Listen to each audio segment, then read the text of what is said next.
মিথ্যে কথা বলছেন, সরকারি আইনজীবীরা মিথ্যে কথা বলছেন। প্রথম কথা হচ্ছে এইচআরএমএসে যে বেতন হয় তাতে কলকাতা থেকে আরম্ভ করে সমস্ত এর 2016 সাল থেকে রেকর্ড আছে। তাহলে আজও কলকাতার ব্যাংক থেকে যারা পেনশন নেন বা যারা পান তাদের আজও পর্যন্ত তারা 1 পয়সা পাননি। তাহলে সরকারি আইনজীবীরা যা মিথ্যে কথা বলছেন এর তো বড় উদাহরণ এটা। ট্রেজারিতে যে গেছে বহু নাম বলছেন এই পোর্টালে নেই, তারা পায়নি, তারা ছুটোছুটি করছে। সব থেকে বড় কথা যেটা ওই জিপিএফে ঢুকিয়ে দিয়েছেন 3 শ্রেণীর কর্মচারীদের, আর 1 শ্রেণীর দিচ্ছেন এই বিভাজন করতে কে বলেছে?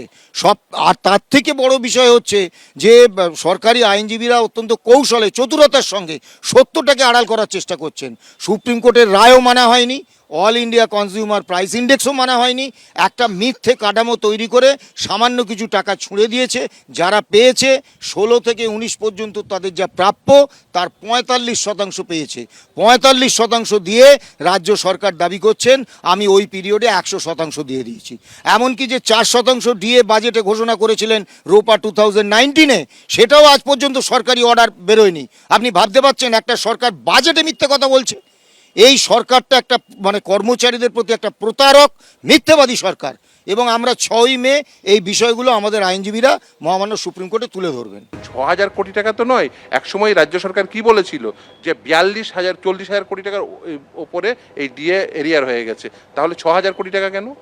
ফলে খুব স্বাভাবিক প্রশ্ন আসছে যে অ্যামাউন্টটা অনেক বেশি হায়ার হবে, কিন্তু তারা সেই হায়ার অ্যামাউন্টটা না দেওয়ার জন্য তারা নতুন করে রচনা করছেন। এআইসিপিআই নতুন তথ্য নিয়ে আসছেন, নতুন করে সংজ্ঞায়িত করছেন। এই সংজ্ঞা কোথাও নেই যে এআইসিপিআইকে নিউট্রালাইজ করবেন। এই সংজ্ঞা যেহেতু নেই সেহেতু তারা নতুন করে সংজ্ঞায়িত করতে পারে। আজকে আদালত যদিও একটা কথা বললো যে আপনারা বলছেন অনেক কিছু, কিন্তু প্রসেস তো অ্যাটলিস্ট শুরু হয়েছে। হ্যাঁ, অবভিয়াস, হ্যাঁ প্রসেস শুরু হয়েছে, কিন্তু তার মানে এই নয় যেটা প্রাপ্য ছিল সেটা পুরোটা পেয়েছে। এবং সব এমপ্লয়ি পায়নি এখনো পর্যন্ত। শিক্ষক, শিক্ষাকর্মী, পঞ্চায়েত কর্মী, মিউনিসিপ্যালিটির কর্মী, এবং শুধু তাই না, যারা সরকারি কর্মী তারাও, ইভেন যারা আগে রিটায়ার্ড করেছেন সেই সমস্ত কর্মচারীরা পাননি। তারা অনেকে আমায় পার্সোনালি ফোন করছেন যে তাদের অ্যাকাউন্টে এখনো পর্যন্ত কোনো টাকা ঢোকেনি। তাহলে যারা রিটায়ার্ড এমপ্লয়ি আছেন, যারা কর্মরত এমপ্লয়ি আছেন, সুপ্রিম কোর্টের নির্দেশ মোতাবেক তাদের দিতে হবে।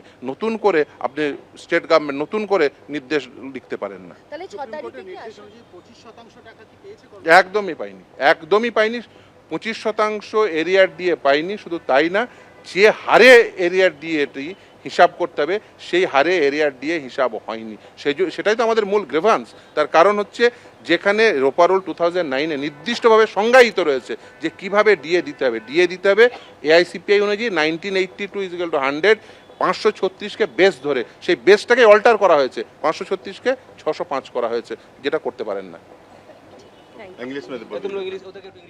এবিপি আনন্দ, এগিয়ে থাকে, এগিয়ে রাখে।